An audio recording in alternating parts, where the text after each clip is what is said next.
నమస్తే అండి.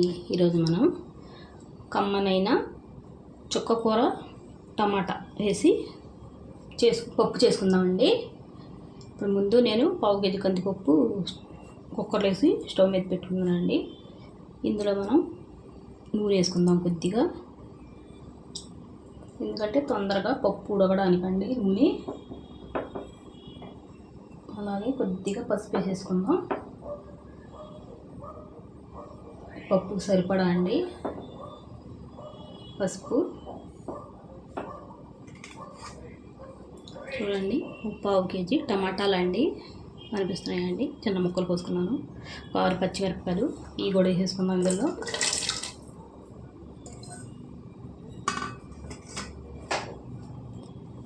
రెండు కట్టలు అండి చుక్కకూర. చాలా టేస్టీగా ఉంటుందండి ఇలాగా చుక్కకూర కన్నా. ఇందులో ఇంకా మనం చింతపండు ఏ అవసరం అవ్వట్లేదు, వేయక్కర్లేదండి.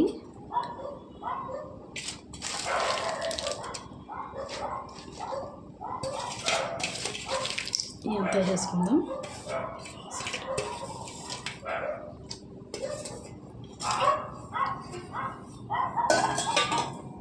ఇందులోనే మనం కారం కూడా వేసేసుకుందాం.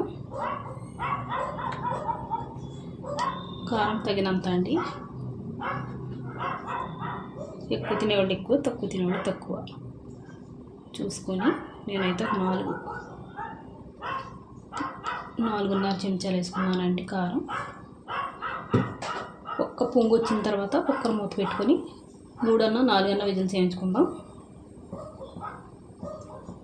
పప్పు ఉడికిన తర్వాత చూద్దామండి. చూడండి ఎంత బాగా ఉడికిపోయిందో. మనం ఇందులో వేసుకొని రుచికి తగినంత ఎనిపి తాలింపు పెట్టుకుందామండి. చూసుకొని వేసుకుందాం ఉప్పు. ఇది ఎనిపేసిన తర్వాత చూపిస్తాను మీకు. మెత్తగా ఎనుపుకోవాలి. చూసారండి, మెత్తగా ఎనిపేసాను. ఇలా మెత్తగా ఎనుపుకోవాలండి. ఇప్పుడు ఇది తాలింపు పెట్టుకుందాం పప్పు. చూడండి, తాలింపుకి నూనె పెట్టుకున్నాను. నూనె వేడెక్కిందండి. మనం ఇందులో ఆవాలు జీలకర్ర వేసుకుందాం. ఇది ఎక్కువ వేసుకున్నానండి నేనైతే.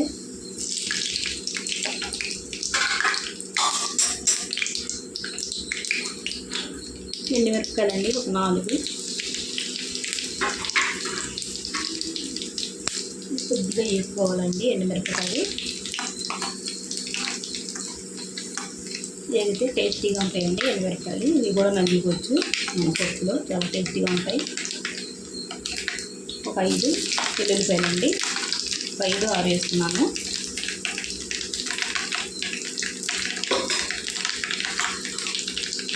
నేనైతే ఒక గుర్తు కరివేపాకు వేసుకుంటున్నానండి. కరివేపాకు వేస్తున్నాను. ఈ కరివేపాకు వేసినప్పుడైతే పొగకుండా ఇచ్చారు కదండి, అందుకని ఆపేస్తున్నాను. కొద్దిగా ఏగాలండి కరివేపాకు. చూడండి, లేత కరివేపాకు అండి. ఎక్కువ వేసుకున్నా చూడండి కనిపించట్లేదు. కరివేపాకు కూడా తినేయచ్చండి, తింటే కళ్ళకు కనిపించదండి కరివేపాకు. దాని గురించి నేను ఎక్కువ వేసుకుంటాను. లేతగా ఉంటుంది కరివేపాకు, బాగుంటుంది.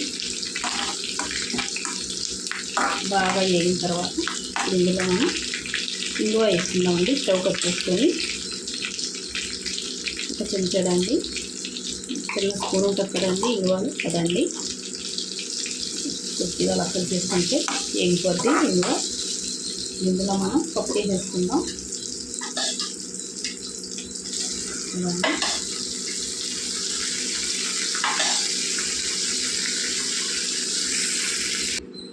చూడండి తాలింపు వేసేసాను.